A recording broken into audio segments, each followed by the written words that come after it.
Alright, fellow weebologist, I need to confess something. I've been burned by anime. Yes, you heard that right. After countless hours invested in these shows, I've witnessed some truly baffling endings and finales that have left me wondering if I just wasted hours of my life watching these. Join me as I mourn these fallen heroes or heroines and try to figure out what went so horribly wrong. Starting off our list is Tokyo Ghoul. This anime follows Ken Kaneki, a seemingly normal college student who gets caught up in a terrifying encounter with a ghoul. A sexy ghoul, but a ghoul nevertheless.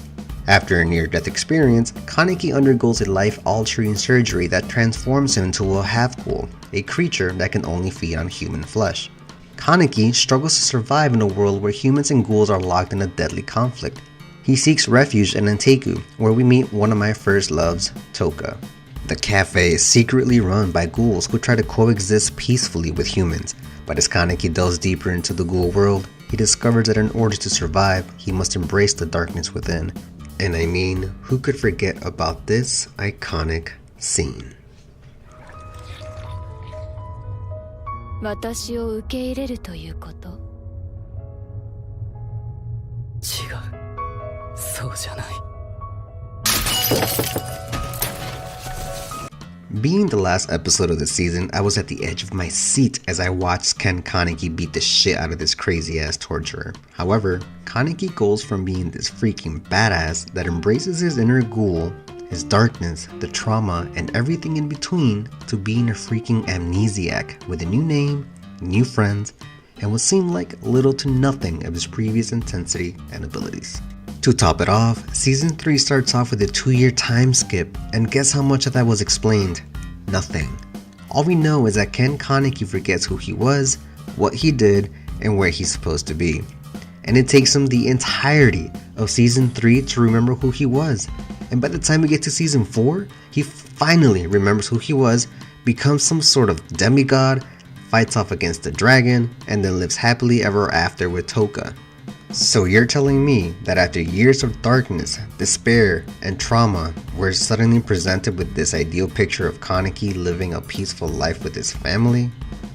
I feel like I started watching an action-packed anime that went to a mystery because of how confused I was, and then went to some kind of romance without the actual romance. I don't know, it just didn't sit right with me. Most importantly though, the ending felt a bit rushed. We have so many characters and unresolved plot points, and the finale seemed to brush them aside in favor of focusing on Kaneki's happiness. And let's not forget the dragon fight itself. While visually impressive, it felt a little anticlimactic for such a momentous event. I mean, it's the last freaking fight of the anime. The resolution felt a bit too easy, lacking the emotional weight and impact I was expecting. Finally, some plot points felt a bit, convenient, shall we say. Certain things happened that seemed to defy logic just to move the story forward. Now, I understand that endings are subjective, true. Many fans appreciated the hopeful message and the focus on Kaneki finding peace, sure. But for me, and many others, the ending of Tokyo Ghoul left a lot to be desired. Moving on to the next tragedy on this list is the 7 Deadly Sins. This anime follows a group of powerful knights known as the 7 Deadly Sins who were falsely accused of treason and exiled. These legendary warriors, each representing one of the 7 deadly sins like wrath, pride, and greed, mine being gluttony, were feared and hated by many. But when the Holy Knights stage a coup and overthrow the king, Princess Elizabeth sets out on a daring quest to find the sins and reclaim her kingdom.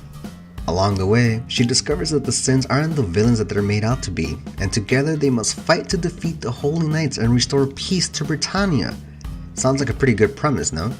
The first season features 5 out of the 7 deadly sins, each with their own backstory and quest in life. However, meeting the sin of pride, I think, is where the anime really shined.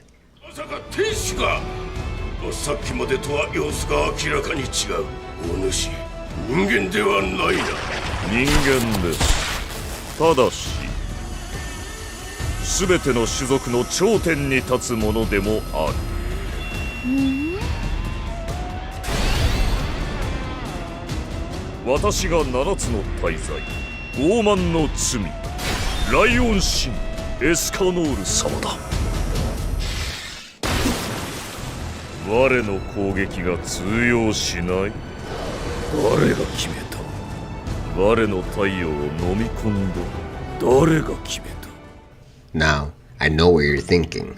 What a beast, right? And honestly, I think we all had that moment, but then as soon as the second season ends where we meet this Chad of a character, boom, things go south almost immediately. I mean, the pacing felt like someone hit the fast forward button on a VCR, and the power levels? Let's just say Goku would be impressed. It was like everyone suddenly became a one-man army. And don't even get me started on the emotional impact. I was expecting to feel a roller coaster of emotions. I mean, we finally have the full team together and they all boast crazy skills and personalities. To top it off, they all have their own journey and backstory. But it was more like a gentle roller coaster at a petting zoo, if you ask me. But hey, at least the anime stayed true to the manga, mostly. Let's just say the manga authors had a few creative differences with the anime writers. And this would have been fine and dandy, but not only do they kill off the most charismatic character of the bunch, Escanor, but then picture this. Imagine he gets killed, so the other 6 survive, and let's not forget that they beat the Demon King, which is basically the equivalent of God, but for whatever reason they said, nah, that's too easy. Let's introduce another villain that's just as strong as God and plop him in the last 2 to 3 episodes of the anime. The end. That's how it ended, guys. Sure, the story continues with the children of some of the 7 deadly sins, but we all know how these kind of animes go. So, needless to say, this anime felt a bit underwhelming and left me wondering if I just wasted my time. But as they say, beauty is in the eye of the beholder. So, if you think that there are other anime that deserve their own spotlight, feel free to let me know down in the comments below. This was only part 1 of the series, but I intend to keep the list going. But as always, guys, please smash that like button and subscribe if you haven't already. And to all my fellow weebologists, this is your head researcher bidding you adieu.